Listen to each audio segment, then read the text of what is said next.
Magandang gabi mga kahuwan. Narito na ang weather update today. Live, Philippines. Update na muna tayo sa lagay na ating panahon ngayong araw ng Monday, May 20, 2024.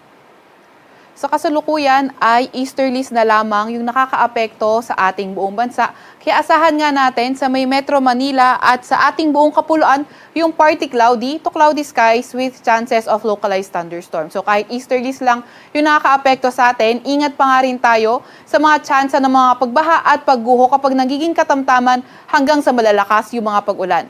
Wala rin naman tayong namomonitor na low pressure area or bagyo sa loob or malapit sa ating Philippine Area of Responsibility, pero hindi naman natin tinatanggal yung possibility na may mabuong low pressure area sa mga susunod na araw.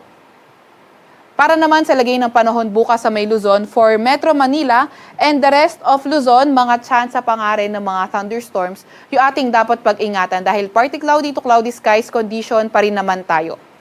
Agwat ang temperatura sa Metro Manila bukas ay 26 to 35 degrees Celsius, 17 to 24 degrees Celsius sa may Baguio, 23 to 32 degrees Celsius sa may Tagaytay, 25 to 33 degrees Celsius sa may Lawag, 28 to 33 degrees Celsius sa may Legazpi at 25 to 34 degrees Celsius naman sa may Tugigaraw area.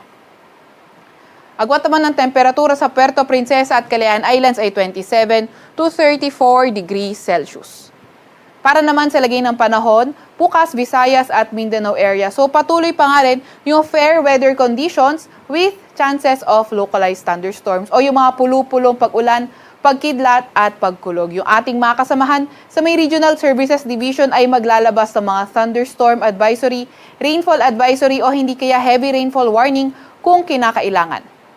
Agwat ang temperatura for tomorrow, Tacloban at Davao ay 26 to 33 degrees Celsius. Sa may Iloilo ay 27 to 34 degrees Celsius at 28 to 32 degrees Celsius naman sa may Cebu. Agwat ang temperatura sa Zamboanga at Cagayan de Oro ay 25 to 33 degrees Celsius. Wala pa rin tayong nakataas na gale warning sa kahit na anong baybayin ng ating bansa. Sa Kalakhang, Maynila, ang araw ay lulubog ng 6:18 ng gabi at sisikat bukas ng 5:27 ng umaga.